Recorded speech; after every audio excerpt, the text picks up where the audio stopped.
Voting is a constitutional imperative. Nobody has the right to take the right to vote away from any citizen. Citizens deserve to choose their leaders. They have the right to choose who represents them in council, in parliament, and at presidential level. It's citizens who choose. And that's why the will of the people is a sacrosanct principle of any constitutional democracy. And so nobody, ZANU-PF cannot take away people's right to vote. Coming specifically now to SADC and the AU.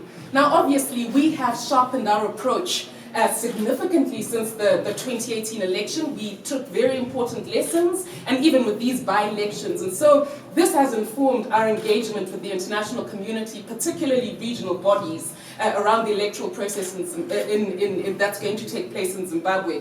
You'll note that there's been a shift in approach by the region when it comes to elections. We saw the work that SADC did in Zambia, the work that they did in Malawi, the work that they continue to do in other jurisdictions. And so we're ensuring that we have a dossier of information that we give to them so that they're prepared and know from the get-go what's taking place in Zimbabwe. And all these facts are objectively verifiable. It's no secret, the torture that's taking place, the weaponization of the legal system, the court system, the abuse by ZANU-PF of the police service. All these things are being placed on record so that we ensure that there's no disputed election come 2023. Now, this is not just urgent domestically, it's also urgent for other regional actors, other countries.